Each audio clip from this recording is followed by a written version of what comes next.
Imagine waking up in the middle of the night. The year is 950 AD. You are in Norway. Outside, a blizzard is burying your house in 5 feet of snow. Your bladder is full. You need to go to the bathroom. But there is no bathroom. There is no toilet paper. There is no flush handle. There is no sink with hot running water to wash your hands. You are trapped in a single room with 80 other people and 30 farm animals. The floor is made of dirt. The air smells of wood smoke, unwashed wool, rotting fish, and methane. If you go outside, you might freeze to death in minutes. If you stay inside and relieve yourself in the wrong corner, you could start a cholera outbreak that kills your entire family in 3 days. In the modern world, we are taught that poor hygiene is a death sentence. We are told that a lack of sanitation was the greatest killer in history. And yet the Vikings, who lived literally on top of their own waste, were giants. Excavations showed they were taller, stronger, and had better teeth than the French nobles living in stone castles at the same time. They didn't have antibiotics. They didn't have hand sanitizer. They used moss to wipe themselves and wash their faces in the same bowl of water as their brothers. So why didn't they die of dysentery every winter? How did they build a conquering civilization while living in biological conditions that, to us, would be a level 4 biohazard? The answer involves a sacred Saturday ritual, a disgusting parasitic worm that lived inside their stomachs, and a shocking archaeological discovery known as the Lloyd's Bank coprolite. Hold your breath. We are about to dive into the untold and smelly history of Viking hygiene. To understand how Vikings survived without plumbing, we first have to destroy the biggest lie Hollywood ever told you. When you watch a movie or play a video game, the Vikings are depicted as filthy savages. They are covered in mud, their hair is matted with grease, and they look like they smell like a dead bear. This is propaganda. In reality, if you were an English monk or a French noble in the 10th century, the scariest thing about a Viking wasn't his axe. It was his smell. Because unlike you, he actually smelled good. We have historical records from English chroniclers in the 1200s, like John of Wallingford, who actually complained about the Vikings, but he didn't complain that they were dirty. He complained that they were too clean. He wrote that the Vikings caused trouble because they managed to seduce the married women of England. How? By bathing every single Saturday, by combing their hair every day, and by changing their clothes frequently. To the medieval Christian mind, bathing was suspicious. It was seen as vanity. To the Viking, it was a basic requirement of life.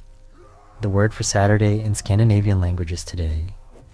Lagerdager literally translates to washing day. It wasn't just a suggestion, it was a scheduled event. Once a week the weapons were put down and the wash tubs were brought out. They used a strong soap made from animal fat and lye ash, which was harsh enough to strip grease and kill bacteria. But the real proof isn't in the books. It is in the graves. When archaeologists dig up a Viking warrior, they expect to find swords and shields. And they do.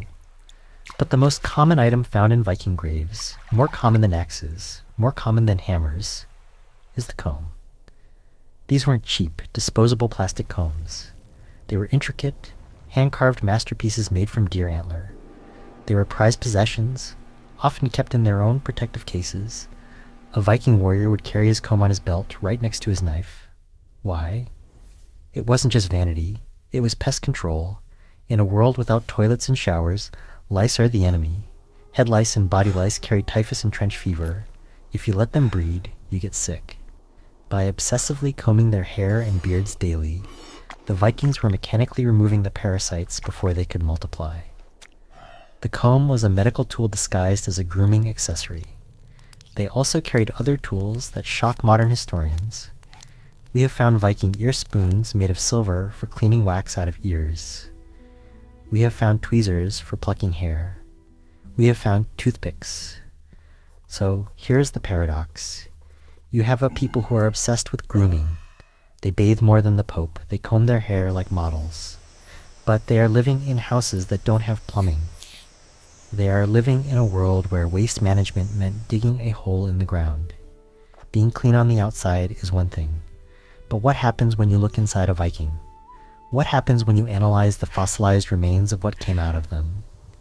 It turns out, being the cleanest barbarians on Earth didn't save them from everything. In fact, if you could look inside the stomach of a mighty Viking Jarl, you wouldn't just find food. You would find a zoo. Let's talk about the monster that lived in their gut. We established that the Viking warrior looked like a model. He was groomed, his beard was oiled, and his clothes were washed. But if you were to take an X-ray of that same warrior, the image would turn from a beauty magazine into a horror movie. To find the truth about Viking health, we cannot look at their swords or their boats. We have to look at something much more humble and much more revealing. We have to travel to the city of York in England. Today, York is a beautiful tourist-friendly city. But in the 10th century, it was Jorvik, a bustling, crowded, muddy metropolis of the Viking world. In 1972, construction workers in York were digging beneath the site of an old bank, Lloyd's Bank. They hit a layer of moist, peaty soil that had been sealed off from oxygen for 1,000 years. This condition preserves organic matter perfectly. They found shoes, timber, and leather. But the most valuable thing they found wasn't gold or silver. It was a turd. This is not a joke. It is known in the scientific community as the Lloyd's Bank coprolite. It is the largest, most intact human fossilized excrement ever discovered. It is 7 inches long and 2 inches wide. It is so significant that it is insured for thousands of dollars. Paleoscatologists, yes, that is the real job title for people who study ancient poop, treat this object with the same reverence that an art historian treats the Mona Lisa. Why? Because this fossil is a time capsule. By putting this object under a microscope, we can see exactly what was happening inside the gut of a Viking living in 975 AD. And the results are terrifying. The person who produced this specimen wasn't just sick, he was a walking ecosystem. The coprolite was absolutely riddled with parasite eggs. Specifically, it contained thousands of eggs of the Trichuris trichura, or whipworm, and the Ascaris lumbricoides, or mawworm. Let's break down what that means for the daily life of a Viking. The whipworm is a nasty little creature. It burrows into the lining of the large intestine. It causes abdominal pain, bloody diarrhea, and in severe cases, rectal prolapse. But the mawworm is the true nightmare. These are not microscopic. A mawworm can grow up to 35 centimeters, over a foot long. They look like thick pink spaghetti strands. The analysis of the Lloyd's Bank coprolite suggests that this specific Viking didn't just have 1 or 2 worms. He was infested. His stomach and intestines were a writhing mass of parasites. Imagine living your life with dozens of foot-long worms swimming inside you, stealing your nutrients. Every time this Viking ate a meal of bread and meat, and the analysis shows he ate a lot of coarse bread and meat with very little vegetable matter, the worms ate first. He would be perpetually hungry, tired, and likely suffering from constant stomach cramps. And here's the disturbing part. He wasn't special. This level of infestation wasn't an anomaly. It was the baseline. In Jorvik, almost everyone had worms. It was as common as having fingernails. How did this happen? It brings us back to the toilet problem. Jorvik was a boomtown. It was crowded. The houses were built closely together in long rows. Behind these houses, the Vikings dug pits. These were the latrines. They were simple holes in the ground, lined with wicker or timber. You would walk out your back door, squat over the hole, and do your business. The problem was geology. York is built on a high water table. The ground is wet. When you dig a cesspit in wet ground, the liquid waste doesn't stay in the pit. It leaches out. It travels through the soil. And where did the Vikings get their drinking water? From wells, often dug in the same backyard, only a few meters away from the cesspit. You don't need a degree in civil engineering to see the flaw here. They were essentially creating a closed loop. They were drinking their own waste. The soil of Viking Age York was so saturated with biological matter that archaeologists say the entire city would have smelled like a compost heap in the summer heat. This created the fecal-oral route of transmission. A Viking uses the latrine. He has worms. The eggs pass into the cesspit. The waste leaches into the soil and the water. His neighbor drinks the water, or eats food prepared by someone who didn't wash their hands after using the pit. The eggs hatch in the neighbor's stomach. The cycle continues. In a modern city, this would be a catastrophe. If you took the water from 10th century York and gave it to a modern office worker, they would be in the emergency room within 24 hours. They would likely die of cholera, typhoid, or dysentery. But the Vikings didn't die. The owner of the Lloyd's Bank Coprolite didn't die from the worms, at least, not immediately. He lived long enough to produce a massive movement that fossilized for history. This is the great medical mystery. Why weren't there piles of bodies in the streets? The answer lies in a biological concept called the Old Friends Hypothesis, or the hygiene hypothesis. The Viking immune system was not like ours. Ours is like a modern security guard at a mall, bored, looking at a phone, and prone to overreacting to small things, which is why we have so many allergies today. The Viking immune system was a Navy SEAL team that had been in combat since the day it was born. From the moment a Viking infant took its first breath, it was bombarded with pathogens. They crawled on dirt floors, they were kissed by dogs, they drank unpasteurized milk, they were exposed to the worms in the water. This constant exposure forced their immune systems to become incredibly aggressive and robust. Their bodies learned to tolerate a certain load of parasites. It was an uneasy truce. The worms took attacks on the body, stealing nutrients, but the body learned to suppress the lethal effects.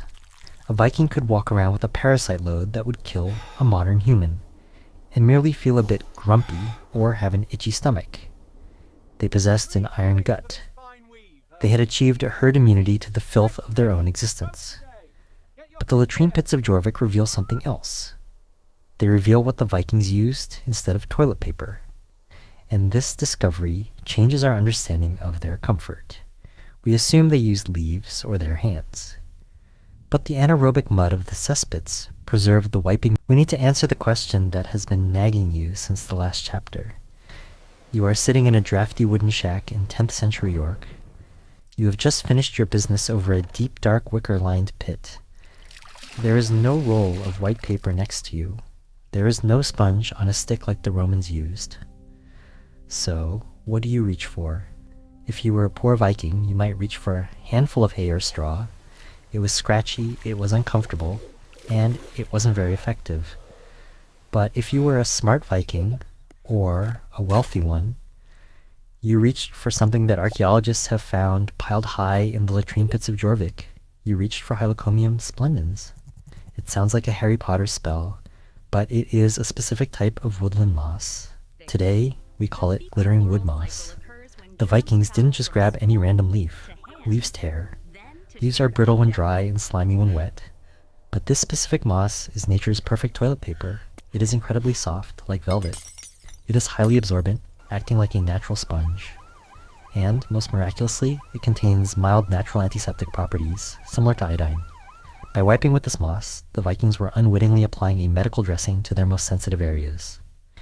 In a world of rampant infection, this small habit of using a clean antibiotic plant instead of a dirty rag likely saved thousands of lives from infections and abscesses. It turns out the forest floor was providing a better hygiene product than anything you can buy in a supermarket today. But once the wiping was done, the Viking faced a second biological reality: the liquid waste. In our world, we flush urine away with liters of fresh drinking water. We treat it as a toxin. To the Viking, pouring urine into the ground would be like pouring money down the drain. Urine wasn't waste. It was a chemical weapon. It was an industrial asset. Every morning, in the longhouse, the families would empty their chamber pots. But they didn't dump them into the cesspit with the solid waste. They dumped them into large vats or barrels. They collected it. And then they waited. They needed the urine to go stale. When urine sits for a few days, the urea within it breaks down through a chemical process called hydrolysis. It turns into ammonia. If you've ever smelled a dirty cat litter box or a strong floor cleaner, you know that smell. It stings the nose. It makes your eyes water. To us, that smell is dirty. To a Viking, that smell was the scent of potential. Ammonia is a base. It is a powerful cleaning agent, a bleach, and a solvent. By harvesting the golden river of the household, the Vikings created a supply of chemicals that kept their civilization running. First, let's talk about laundry. We mentioned in Chapter 1 that Vikings were obsessed with looking clean. They loved bright clothes. But how do you keep a white linen tunic white when you live in a smoky, muddy hut? You can't just use water. Water doesn't remove grease stains or brighten fabric. So, on washing day, the women would take the white linens and soak them in a vat of stale urine. The ammonia attacked the dirt. It dissolved the grease from the food spills. It bleached the yellowing fabric back to a brilliant white. Then they would rinse the clothes in the river, pound them on rocks, and dry them in the sun. The result? A Viking warrior walking into battle wearing a tunic that dazzled in the sunlight. It seems like a paradox. To be the cleanest person in Europe, you had to wash your clothes in pee. But chemically, it was brilliant. But the Golden River had a much more vital use than just laundry. It was the key to fire. We think of starting a fire as simple. We have lighters. We have matches. The Vikings had flint and steel. But if you strike a piece of flint against a piece of steel, the spark that flies off is tiny. It is cold. If it lands on a piece of wood, it dies. To catch that spark and turn it into a flame, you need tinder. The best tinder in the Viking world came from a fungus called Fomes fomentarius, or the hoof fungus, which grows on birch trees. But you can't just pick it off the tree and use it. It's too hard. It needs to be processed. No, it's empty. So, how do you turn a hard mushroom into a fire starter? You boil it. And what do you boil it in? Urine. The Vikings would boil slices of this fungus in a pot of urine for days. The urine contains sodium nitrate and potassium nitrate saltpeter. These are the basic ingredients of gunpowder. By soaking the fungus in this nitrate-rich soup, they were impregnating the fibers with an accelerant. After drying, this urine-soaked fungus became touchwood or amadou. It was magic. A single tiny spark from a steel striker would land on this material, and instead of dying, it would instantly begin to glow. It wouldn't burst into flame. It would smolder with a fierce hot red ember that the wind couldn't blow out. This ember could then be blown into a bundle of dry grass to create a fire. Think about the irony. The fluid that we use to put out fires, the Vikings used to start them. Their ability to survive the freezing winters, to cook their food, and to forge their iron depended on the nitrates harvested from their own bladders. And the list of uses goes on. They used urine to tan leather. Fresh animal skin is hard and prone to rotting. To turn it into soft, durable leather for shoes and belts, you need to remove the hair and break down the proteins. Soaking the hides in a vat of urine loosened the hair and softened the skin. The leather boots that kept their feet from freezing were manufactured in a bath of human waste. This resourcefulness reveals a fundamental difference between the Viking mind and the modern mind. We see trash. We see things that are gross and need to be hidden. The Vikings saw resources. In a world of scarcity, you cannot afford to be squeamish. Everything has a purpose. The moss on the tree is toilet paper. The waste from your body is laundry detergent and fire starter. The parasites in your stomach, you are lying on a wooden bench in the longhouse. The battle is over. You survived the shield wall, but a Saxon spear found a gap in your chainmail. You have a puncture wound in your belly. You are bleeding, you are in shock, and you are terrified. In a modern hospital, you would be rushed to an operating theater, surrounded by beeping machines and sterile blue drapes. In the Viking Age, your surgeon is not a man in a white coat. She is the lady of the house, the husfreyja, and she is holding a bowl of soup. This is the most critical moment of your life. It is the onion soup test. The soup is a potent, eye-watering mixture of onions, leeks, and strong herbs boiled in water. She commands you to drink it. All of it. You gulp down the hot, pungent broth. Then you wait. The woman leans over you. She isn't checking your forehead for a fever.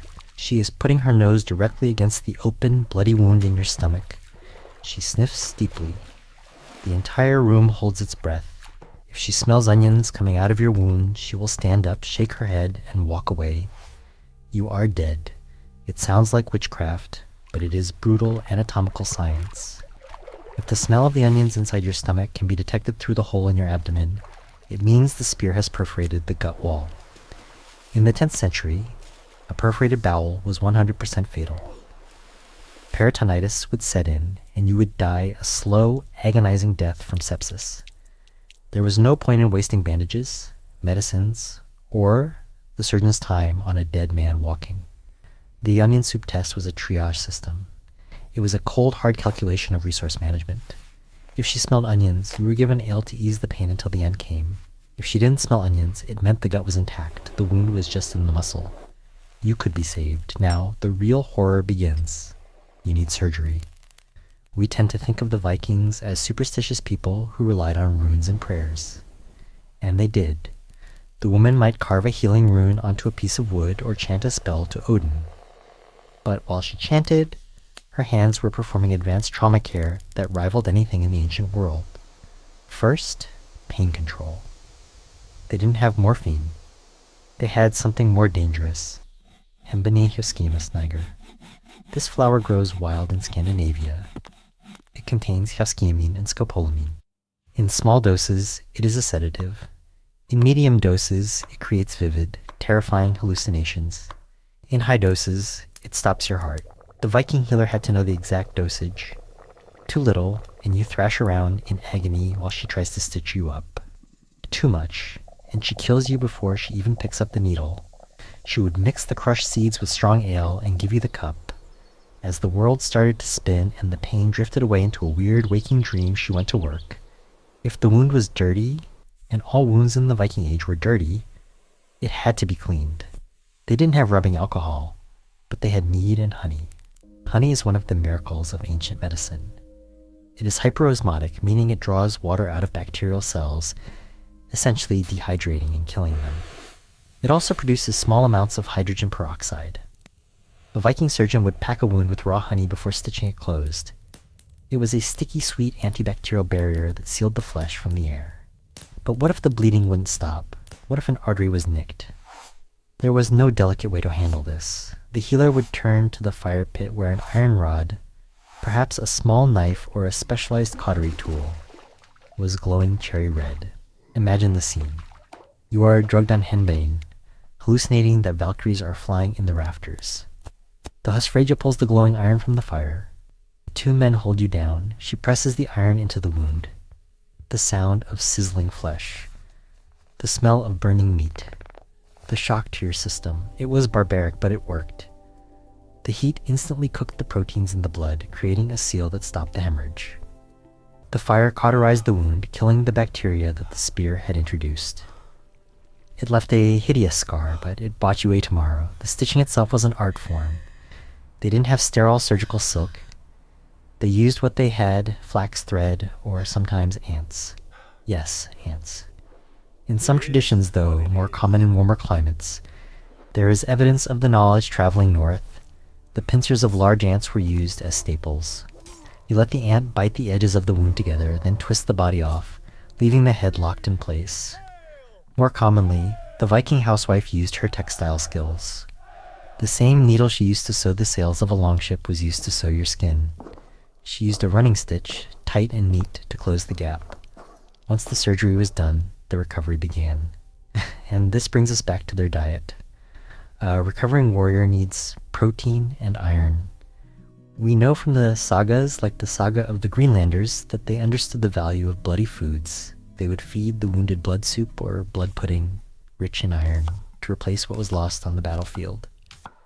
But the most surprising aspect of Viking medicine wasn't the surgery, it was the preventative care. Remember the moss from chapter 3? The sphagnum moss? It wasn't just toilet paper, it was the Viking band-aid. Dried sphagnum moss can hold 20 times its weight in fluid. It is sterile and acidic, which inhibits bacterial growth. Viking women would harvest tons of this moss, dry it, and store it for winter. It was used for diapers for babies, menstrual pads for women, and surgical dressings for warriors. They lived in a world of mud and blood, but they had identified the specific plants in their environment that fought infection. They didn't know what a bacterium was. They probably called them worms or spirits, but they knew how to kill them. However, there is one part of the body that reveals even more about their health than their scars. It is the part of the skeleton that survives long after the bones have turned to dust, the teeth. When we dig up Viking skulls today, we expect to see mouths full of rot. We expect black, missing teeth, destroyed by a life of poor hygiene. But that is not what we find. We find teeth that are surprisingly strong. we find teeth with very few cavities. And in some terrifying cases, we find teeth that have been deliberately modified. Imagine a Viking smiling at you. But instead of smooth white enamel, his front teeth have horizontal lines carved deep into them. Not by accident, but by design. Filled with red or blue pigment. Why would a warrior take a metal file and grind grooves into his own front teeth? Was it fashion?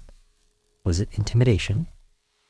Or was it a badge of rank in a society that valued pain tolerance above all else? And how, without toothpaste or toothbrushes, did the average Viking maintain a smile that was arguably healthier than yours? Open wide. We are going to look into the mouth of the Northman. If I asked you to picture the mouth of a medieval peasant, you would probably imagine a graveyard of rot. You'd picture black stumps, missing teeth, and gums swollen with scurvy. We have been conditioned to believe that before the invention of modern dentistry and fluoridated toothpaste, everyone walked around with a mouth full of decay. But when archaeologists unearth a Viking skull and brush away the dirt, they are often shocked. The teeth are there, they are straight. And incredibly, they are often free of cavities. How is this possible? How did a people who never saw a dentist in their lives have better dental health than a modern teenager addicted to soda? The answer lies in what they didn't eat. The Viking diet was brutal, but it was chemically pure. The archenemy of teeth is sucrose, refined sugar. Sugar feeds the bacteria Streptococcus mutans, which produces the acid that drills holes in your enamel. The Vikings had no sugar. They had honey, yes, and they loved fruit. But these natural sugars are different. They didn't have the constant sticky sugar coating that defines the modern diet. However, while their teeth weren't rotting, they were disappearing. They were being erased. The villain wasn't sugar, it was stone. The staple of the Viking diet was bread, but to make bread you have to grind grain. They used heavy stone querns, two massive rocks rubbing against each other to crush the barley and rye. As these stones ground together, they didn't just crush the grain, they crushed themselves. Tiny, microscopic particles of rock grit mixed into the flour. Every loaf of Viking bread was essentially low-grade sandpaper. When a Viking ate his daily meal, he was mechanically grinding his own teeth down. If you look at the skull of an older Viking, the teeth aren't jagged, they are flat. The tops have been worn away completely, sometimes down to the nerve. This wasn't decay, it was erosion. It implies a life of constant, low-level jaw pain. Eating dinner was a workout for the mouth. But the Vikings didn't just passively accept this wear and tear. They fought back with surprising hygiene.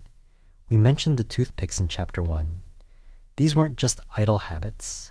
The Vikings were obsessive about removing food debris.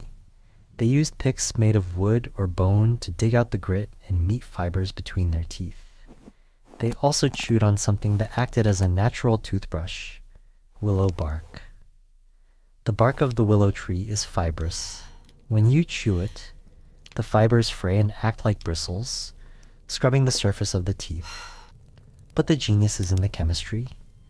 As we discussed with the painkiller tea, willow contains salicylic acid.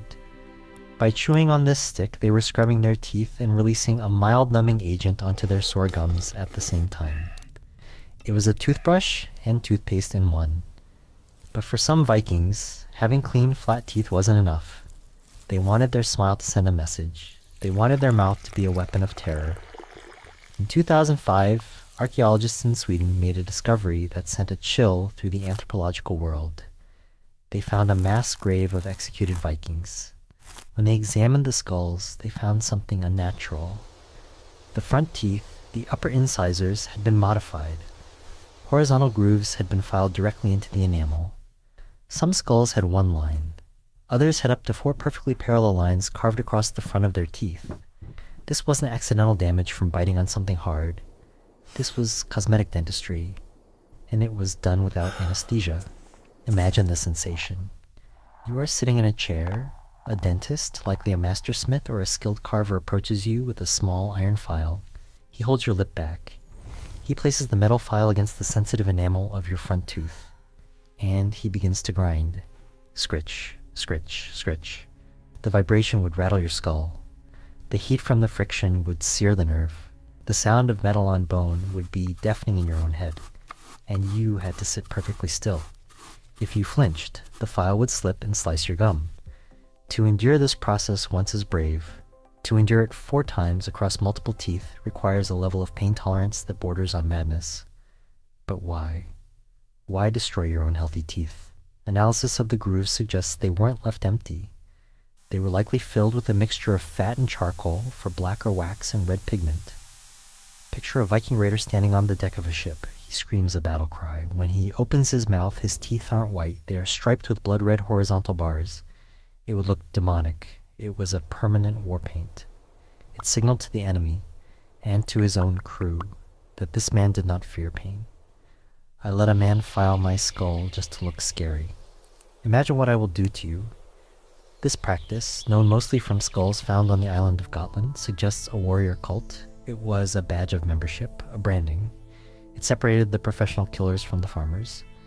So the Viking mouth was a paradox. It was cleaner than yours, free of the sugar rot that plagues modern society, but it was worn flat by stone bread and deliberately mutilated by iron files for the sake of intimidation. But no matter how scary your teeth are or how strong your immune system is, eventually the luck runs out. The iron gut fails. The onion soup test comes back positive. Death in the Viking Age was ubiquitous. It was everywhere. But what happened after you died? In a modern home, if someone dies, the body is whisked away to a funeral home within hours. It is sanitized, hidden, and managed by professionals. In a Viking longhouse, in the middle of winter, you couldn't dig a grave. The ground was frozen solid as granite. You are trapped in a house with 80 people. And now, one of them is a corpse. You cannot bury him. You cannot leave him outside. The wolves will eat him, which is a spiritual catastrophe. So he has to stay. He has to stay in the room with you for weeks, maybe months. How do you stop a dead body from rotting in a warm house? How do you stop the spirit of the dead from becoming a drabber, a revenant zombie that kills the livestock? You turn to the darkest, weirdest, and most practical set of rituals in Norse history. You don't just close the eyes, you close the door, but not the door you're thinking of. Let's enter the season of the frozen guest. The fire is dying down in the longhouse. It is January in Scandinavia. The wind outside is howling, dropping the temperature to 30 degrees below zero. Inside, the air is thick with the smell of 80 unwashed people, smoke, and livestock. But tonight there is a new smell, a sweet, cloying, unmistakable scent that makes the hair on the back of your neck stand up. Grandfather has died. In the modern world, death is a logistical problem that is solved by professionals. A hearse arrives. The body is taken away. It is sanitized, embalmed, and buried in a manicured lawn. We are separated from the physical reality of decay. For a Viking family in deep winter, death was a crisis of engineering. You cannot bury the body. The ground in Norway and Sweden freezes solid. It becomes as hard as granite. If you try to dig a grave with an iron spade, the metal will snap before the earth gives way. You cannot cremate the body because the wood supply is dangerously low, and you need every log to keep the living from freezing to death. You cannot leave the body outside because the wolves and foxes will desecrate it, which was considered a spiritual catastrophe that would bar the deceased from the afterlife. So, you are left with the only option available. You have to keep him. You have to live with the corpse. The Vikings developed a grim system of cold storage. They would take the body, wash it, a final act of the hygiene we discussed earlier, and wrap it tightly in linen or hides. Then, they would place it in an outbuilding, a shed, or sometimes just behind a partition wall in the main house. Essentially, they put their loved ones into a deep freeze. For the next 3 or 4 months, until the spring thaw, the dead were the silent roommates of the living. Every time you went to fetch tools or check the food supplies, you walked past the frozen, shrouded shape of the man who raised you. But the fear wasn't about hygiene. The Vikings didn't know about bacteria. They didn't fear the germs coming off the body. They feared that the body would wake up. This introduces us to the most terrifying creature in Norse mythology. Not the troll, not the dragon, but the dragger. A dragger is not a ghost. A ghost is a spirit. It is immaterial. A dragger is a reanimated corpse. It is a zombie, but far more dangerous than the ones in movies. In the sagas, the draugr retains its physical mass. In fact, it gets heavier. It swells up with dark energy, becoming darker than night and heavier than a bull.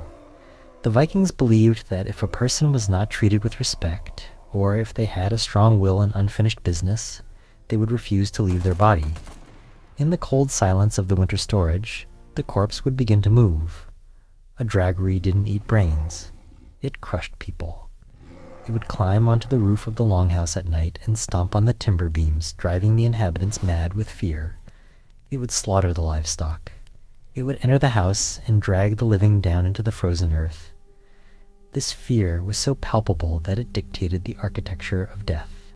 To prevent the draugr from returning, the Vikings invented a ritual that is both genius and terrifying, the corpse door. When it was time to move the body into storage, or eventually to the grave, they never carried it out through the front door. The Vikings believed that the dead could only remember the path they traveled. If you carried grandfather out the main door, his reanimated corpse would remember the way back in. He would come knocking at night. So the family would grab their axes. They would walk to the back of the house, to a solid wooden wall, and they would smash a hole in it.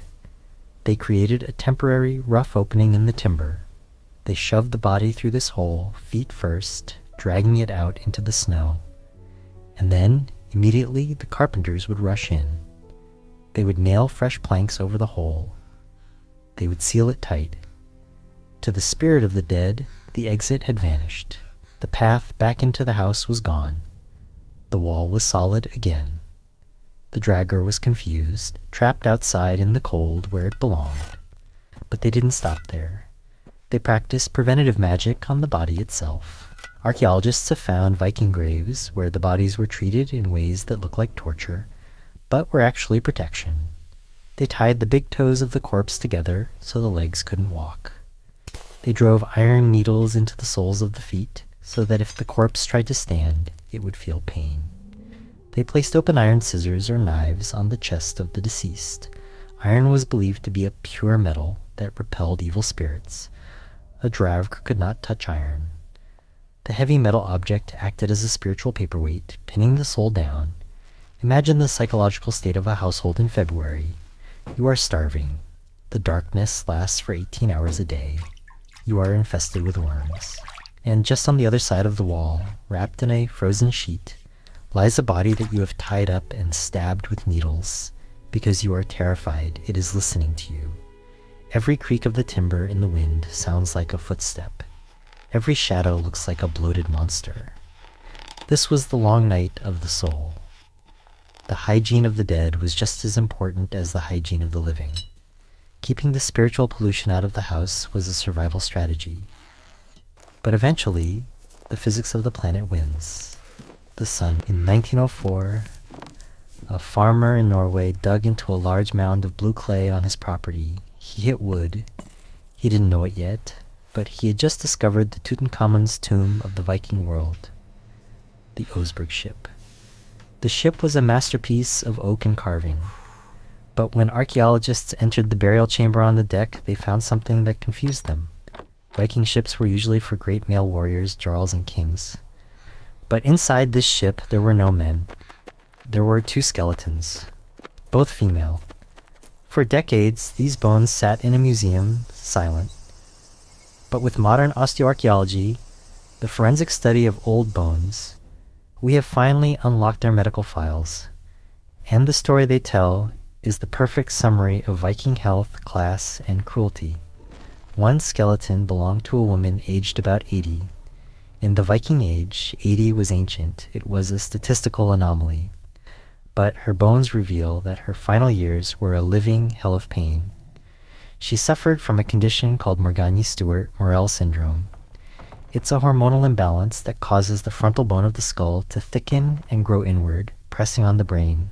It causes obesity, virilism growth of facial hair, and headaches. Her spine was fused with severe arthritis. She could not walk. She could not feed herself. And yet she lived. This destroys the myth that Vikings practiced survival of the fittest with their own elderly. This woman was invalid for years, yet she was kept alive, fed, bathed, and cared for. She was likely a queen or a high priestess. Her high status bought her something almost non-existent in the 10th century: palliative care. And how did they manage her pain? The answer was found in a small leather pouch tucked near the bodies. Inside the pouch were seeds of cannabis sativa. For years, historians debated this. Was it for making rope? Was it for getting high? The context suggests medicine. The Vikings didn't smoke it. They didn't have pipes. But they likely burned it on hot rocks to inhale the vapors, or brewed it into a tea. For an 80-year-old woman with a fused spine and a hormonal disease, a cloud of cannabis smoke in the warm, airtight burial tent would have been the only relief from agony. It was ancient hospice care. But then we look at the second skeleton. She was younger, in her 50s. Her bones tell a different story. The muscle attachments on her arms and shoulders were massive. These were bones shaped by decades of heavy, repetitive lifting. She was strong. She had no diseases. Her teeth showed grooves, not from filing, but from holding thread and leather. She was a worker. So, why did she die? She didn't die of old age. She didn't die of cancer. She died because the queen died. The analysis of her bones suggests a sudden, violent trauma. A broken clavicle. A possible knife wound. She was a human sacrifice. This is the dark side of Viking health. Your life expectancy depended entirely on your social rank. The queen got the medicine. The servant was the medicine. She was equipment for the afterlife, killed to serve her mistress in Valhalla, just as she had served her in the Longhouse. But let's step away from the elite and look at the average Viking. If you weren't a queen, and you weren't a sacrifice, how long could you expect to live? You have probably heard the statistic. The average life expectancy in the Middle Ages was 30. This is one of the most misunderstood numbers in history. It makes us think that at age 29, you were an old man, and at 30, you dropped dead. This is false. The average is dragged down by the true killer of the Viking Age: infant mortality. The first 5 years of life were a gauntlet. Without vaccines, a simple ear infection, a bout of diarrhea, or a cold winter night killed children in droves. 30% to 50% of Viking children never reached adulthood. But here is the survivor bias that created the image of the giant, healthy Viking warrior. If you survived childhood, you were tough. You had an immune system that had already defeated the worms, the water, and the cold. If a Viking boy made it to 15, he had a very good chance of living to 50 or 60. The men and women we find in the graves are the genetic lottery winners. They were the ones who could metabolize the rough diet, who could fight off the tuberculosis, and whose bones hardened like iron from the labor. We see evidence of this robustness in their height. The average Viking man was about 172 centimeters, 5'8". This might not sound tall to a modern Dutchman, but compared to a medieval Englishman or Frenchman who averaged 168 centimeters, the Vikings were towering. Why? Diet. Despite the worms, the Viking diet was protein-rich. While the European peasant was eating grain pottage and gruel, the Viking was eating herring, seal, whale, pork, and dairy. High protein intake during childhood equals taller bones. The terror of the North was literally built on fish and milk. But there was one weakness in their armor. One part of their body that they couldn't toughen up, no matter how much milk they drank or how much moss they used. The eyes. Blindness was the great fear. In a world without corrective lenses, losing your sight meant losing your utility. And the Viking lifestyle was designed to destroy eyes. Remember the Longhouse? It had no chimney. For 6 months of the year, you lived in a box filled with acrid peat smoke. This caused chronic eye irritation. We find evidence of entropion, where the eyelids turn inward and the lashes scratch the cornea, and severe cataracts. But the real enemy was the sun. The Vikings were sailors. They spent weeks on the open ocean, surrounded by water that reflects 100% of UV radiation. In the winter, they were surrounded by snow, which does the same. Snow blindness, photokeratitis, is essentially a sunburn on your eyeballs. It is agonizing and can lead to permanent damage. So, did the Vikings have sunglasses? In a way, yes. Archaeologists have found peculiar artifacts made of wood, bone, or slate with narrow slits cut into them. For years, these were thought to be decorative, but if you hold one up to your eyes, the physics become clear. The slit blocks out the glare from the snow and the sea, allowing only a narrow beam of light to enter. It focuses the vision and protects the retina. It is the same technology used by the Inuit people. It turns out that the savage Vikings had invented personal protective equipment PPE centuries before the concept existed in modern industry. So we have a picture of a people who were surprisingly sophisticated. They cleaned their ears, they fixed their wounds with honey, they managed pain with cannabis, and they protected their eyes with slit goggles. But there is one final frontier of health, mental health. We tend to think of PTSD, post-traumatic stress disorder, as a modern condition born in the trenches of World War I. But the Vikings lived in a state of perpetual warfare. They burned villages. They saw their friends hacked to pieces by axes. They spent months in the claustrophobic dark. Did they suffer from trauma? Did the berserker rage have a medical explanation? And how did a society of warriors treat the men who came back from the raid with their bodies intact, but their minds broken? The sagas tell us stories of men who went into the dark, men who couldn't be around others, men who were haunted. Let's explore the psychology of the Viking mind and the chemical cocktail they used to cope with the horrors of their own making. We have looked at the Viking body, the teeth, the bones, the gut, and the skin. But a warrior is not just a machine made of meat. He is a mind. And the things a Viking mind had to endure would shatter a modern person. We use the term PTSD, post-traumatic stress disorder, today. We associate it with modern warfare, loud explosions, and shell shock. But trauma is not new. The Vikings lived in a state of hypervigilance. They lived in a world where a raid could happen at any moment, where wolves hunted children, and where killing another human being with an axe was a rite of passage. The sagas, the oral histories written down centuries later, are full of men who turn. They speak of warriors who, after a battle, become silent, moody, or prone to sudden weeping fits. They talk about men who cannot sleep in the dark because they see glamour, shape-shifting monsters.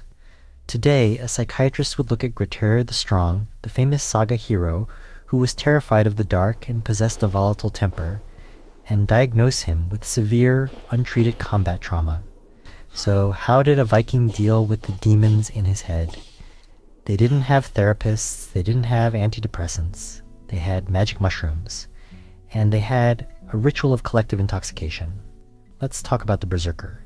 In pop culture, the berserker is a cool, unstoppable warrior who goes into a trance. But historical accounts describe something that looks much more like a psychotic break or a drug overdose. The descriptions are specific, shivering, teeth chattering, a swelling of the face, and then a blind, uncontrollable rage where they couldn't distinguish friend from foe. After the battle, they would collapse into a coma like sleep for days. For years, historians blamed this on Amanita muscaria, the fly agaric mushroom. The red one with white dots. It is hallucinogenic, yes. But recently, science has pointed to a different culprit. A plant we met in the surgery chapter, Henbane Yoshamus niger. Archaeologists found a pouch of henbane seeds in the grave of a vulva sorceress at the Furkat fortress in Denmark. Henbane is not a fun drug. It is a deliriant. It causes visual hallucinations, the sensation of flight, and extreme aggression. It also dilates the pupils and flushes the skin. If the berserkers were using henbane tea before battle, they weren't channeling the bear spirit. They were chemically inducing a state of excited delirium.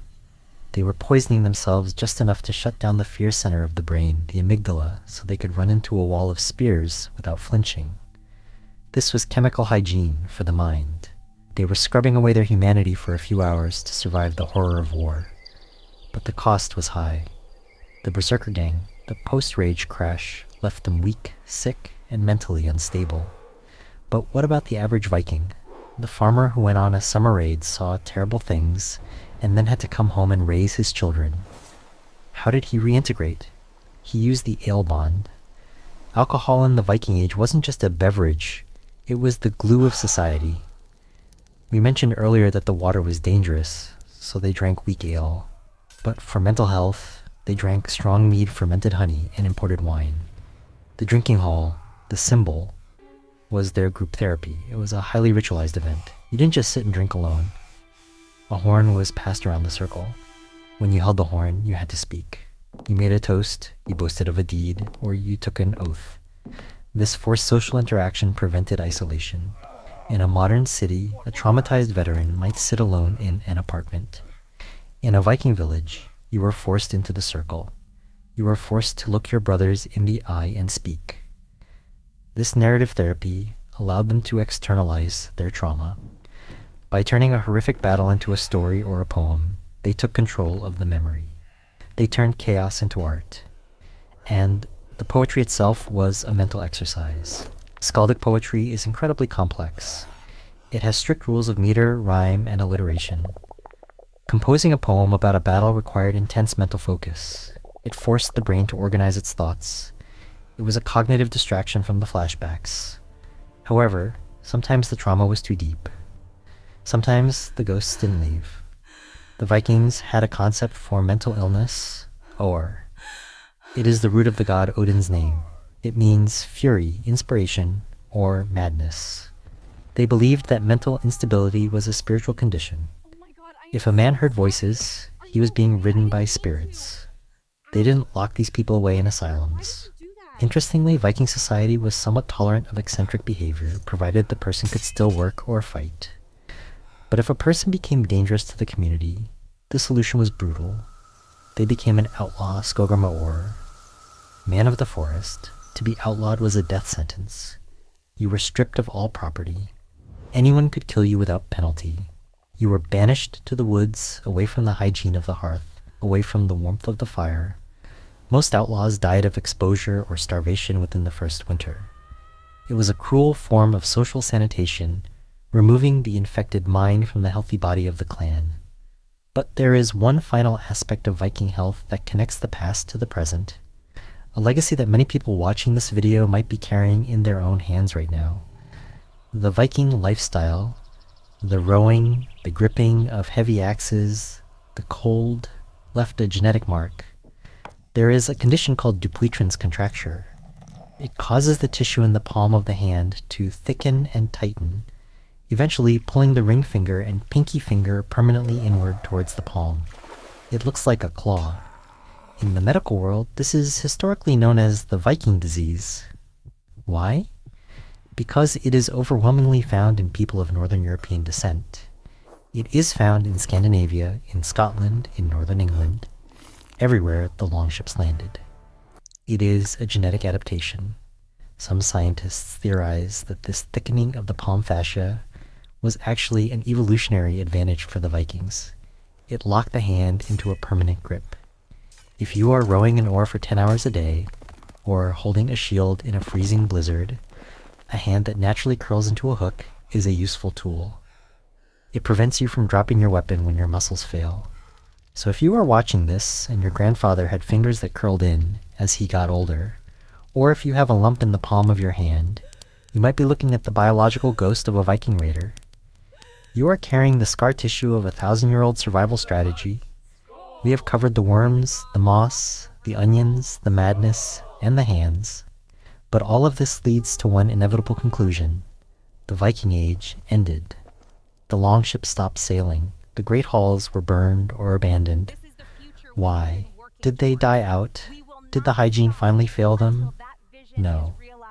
They did something much stranger. They disappeared by winning. They assimilated. They became us.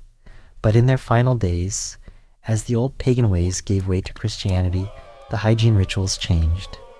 The Saturday bath became less sacred. The burial mounds were replaced by churchyards. The corpse door was walled up forever. And with this transition, a new enemy appeared. An enemy that moss and onions could not fight. An enemy that traveled not on a longship, but on the back of a rat. The Black Death was coming. And the iron gut of the Viking descendants was about to face a test that no amount of fermented shark or sour whey could prepare them for. The year is 1066. The Viking Age is officially ending. The great raids have stopped. The longships are rotting in the mud. The Norsemen have done something that no one expected. They settled down. They became citizens. They traded their isolated farms for bustling towns. They traded their pagan amulets for crosses. And in doing so, they traded their iron gut for a new kind of biological hell. We often think that civilization brings better health. We assume that moving from a dirt floor hut to a town with churches and markets is an upgrade. But for the Viking immune system, it was a catastrophe. The Viking superimmunity we discussed in Chapter 2 was built on isolation. They lived in small, tight-knit communities. They were exposed to their worms, their livestock, and their local bacteria. Their bodies were masters of defending against the familiar enemies. But the moment they built cities like Dublin, York, and Novgorod, they created a pathogen blender. Suddenly, you weren't just breathing the air of your cousins. You were breathing the air of traders from Baghdad, slaves from Ireland, and merchants from Francia. You were exposed to viruses that your immune system had never seen before. The density of these new Viking towns was suffocating. Archaeological layers in Dublin show that the houses were packed eave to eave. The waste disposal systems that worked for a single farm, the moss and the urine vats, collapsed under the weight of thousands of people. The streets became open sewers. The iron gut that could handle a few whipworms was suddenly overwhelmed by typhoid and smallpox. But the Vikings didn't just catch diseases, they imported them. And the strangest import of all involves a cute, fluffy animal that you probably see in your park today, the red squirrel. For centuries, historians were puzzled by the spread of leprosy Hansen's disease in the Middle Ages. It exploded in East Anglia, England, and Scandinavia right at the end of the Viking Age. Why? Recent DNA analysis of ancient skulls has revealed the smoking gun. The strain of leprosy found in medieval England is identical to the strain found in modern red squirrels. The Vikings were obsessed with fur. It was their soft gold. The most prized fur for trimming the cloaks of kings was the winter coat of the squirrel, known as graver greywork.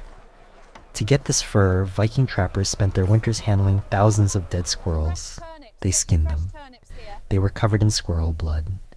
They didn't know that the squirrels were a reservoir for Mycobacterium leprae. By turning squirrel fur into a global fashion trend, the Vikings unwittingly became the typhoid Marys of leprosy. They caught the bacteria from the animals and carried it on their ships to England and Denmark. The disfigured faces of medieval lepers were a direct tragic consequence of the Viking fur trade. It was a biological tax paid for their economic success. But the transition to the Middle Ages brought another change, one that destroyed the chemical hygiene we admired in Chapter 3. The death of the Saturday bath. As Christianity took hold in the north, the old ways began to die.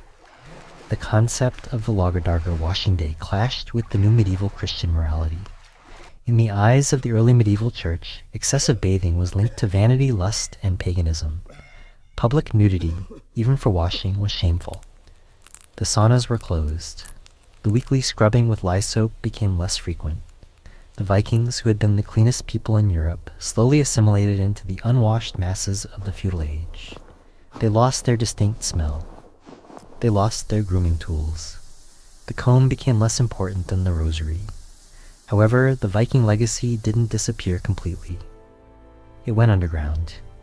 It hid in the most secure place possible, the DNA of their descendants.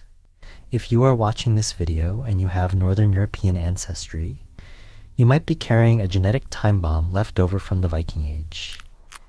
It is called multiple sclerosis MS.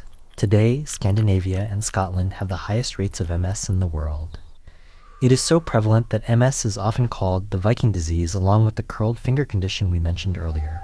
Why?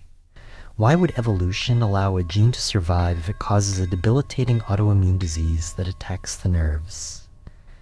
The answer lies in the worms from Chapter 2. Remember the parasites? The mawworms and whipworms? For 1,000 years, the Viking immune system was in a constant, brutal war with these intruders. To survive a gut full of worms, the Viking body evolved a specific set of genes, part of the HLA complex, that supercharged the immune system. It kept the immune response permanently set to high alert. It was an inflammation factory designed to kill parasites. This was a survival advantage in 900 AD. If you had these genes, you survived the worms. You lived. You passed the genes to your children. But then the world changed. We invented plumbing. We invented antibiotics. We killed the worms. Today, the descendants of the Vikings still have that Navy SEAL immune system. It is still sitting there, fully armed, waiting for a worm invasion that never comes. It gets bored. It gets confused.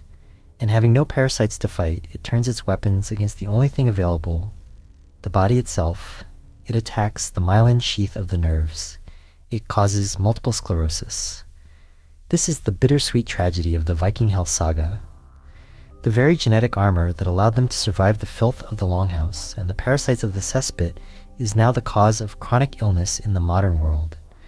We are suffering from the success of our ancestors. We are too clean for our own genes. As the Viking Age faded into history, the physical strength of the Northmen became legend. But the biological reality is that they didn't just vanish, they evolved. They left us with a complex inheritance, strong bones, a tolerance for cold, a propensity for hand deformities, and an immune system that doesn't know when to quit. The longships are gone, the fires are out, the moss is decomposed.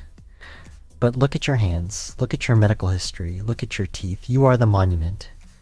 But before we close the book on the Vikings, we have to ask one final question. We have seen how they lived, how they healed, and how they died. But what can we, modern, soft, sanitized humans, actually learn from them? Is there a piece of Viking wisdom that we have forgotten? Is there a lost cure in their approach to hardship that could help us in a world that is becoming increasingly fragile? In the final chapter, we will strip away the history and look at the philosophy of the Viking body. We will see how the concept of hardship as medicine might be the only thing that can save us from our modern comfort crisis. Let's light the fire one last time. We have spent 9 chapters wading through the mud, the blood, and the biological reality of the Viking Age. We have seen men who wiped with moss, washed their clothes in urine, and lived with worms in their stomachs. We have seen women who stitched wounds with ants and drugged their patients with poisonous flowers. It is easy to look back at them with pity. It is easy to sit in our climate-controlled rooms with our antibiotics and our flush toilets and think, thank God I didn't live then. But before we close the book on the Northmen, we need to look in the mirror. Because there is a twist to this story. The Vikings lived in a world of acute danger. They faced immediate threats, a spear, a wolf, a freezing winter, a plague. If they survived these things, they were strong. We live in a world of chronic safety. We have eliminated the wolves. We have heated the winter. We have sanitized the dirt. And yet, modern society is facing a health crisis that a Viking would not understand. We are exploding with allergies. We are riddled with autoimmune diseases. We are suffering from anxiety and depression at rates that would baffle a skald. We are the safest humans in history, but we might also be the most fragile. So what is the final lesson of the Viking body? It is not that we should burn down our hospitals and start eating lice. It is that we have overcorrected. We have scrubbed our world so clean that we have scrubbed away the very things that made us human. The Viking was anti-fragile. This is a concept where a system gets stronger the more stress you put on it.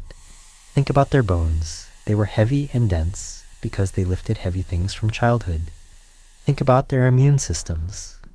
They were aggressive because they were constantly challenged by the old friends, the bacteria and the dirt. Think about their minds. They were resilient because they were forced to confront trauma collectively in the ill hall, rather than isolating themselves. We have removed the stress. We sit in chairs so our bones get brittle. We use antibacterial everything so our immune systems get bored and attack pollen or peanuts. We isolate ourselves behind screens so our minds spiral into loneliness. The lost cure of the Vikings isn't a specific herb or a magic rune. It is the concept of voluntary hardship. Science is starting to catch up with the wisdom of the Longhouse. We are seeing a massive resurgence in practices that look suspiciously Viking. Look at the modern obsession with cold plunging. People are paying thousands of dollars to sit in tubs of ice water. Why? Because it shocks the system. It wakes up the vascular system, just like the freezing spray of the North Atlantic did for the sailors. It forces the body to burn brown fat, just like the Viking diet required. We are artificially recreating the freezing ocean because our bodies miss the cold. Look at the trend of rewilding the gut. People are eating fermented foods, kefir, sauerkraut, kimchi, which are biologically identical to the sour whey and fermented trout of the Norse diet. We are desperately trying to put the good bacteria back in that we spent the last century killing off. Look at the rise of tribe mentality in fitness. CrossFit gyms and martial arts dojos are essentially modern symbols. They are places where people go to suffer together, to sweat together, and to bond through physical struggle. We crave the shield wall because we are lonely. The Viking life was hard. It was brutal. It was short. No one wants to go back to dying of a tooth infection at age 30. But in our rush to escape the pain of the past, we left something vital behind. We left behind the connection to our own biology. The Viking didn't see himself as separate from nature. He was nature. He was made of the same stuff as the mud, the trees, and the ice. He understood that to be alive was to be dirty, to be cold, and to be hungry sometimes. He understood that comfort is a nice place to visit, but a terrible place to live. So, the next time you are feeling fragile, the next time you feel the weight of modern anxiety pressing down on you, try a little Viking medicine. Turn off the heat.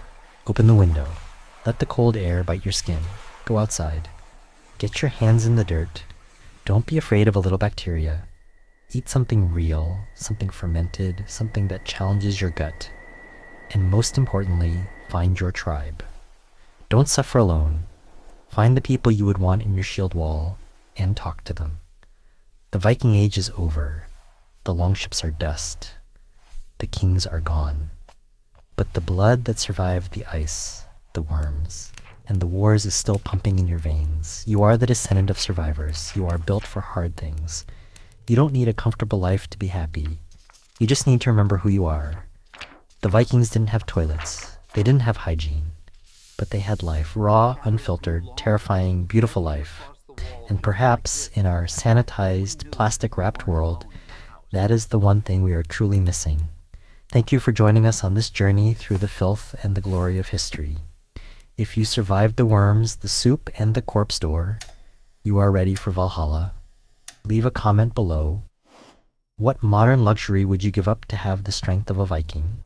And would you pass the onion soup test? Don't forget to subscribe, ring the bell, and wash your hands, but maybe not too much.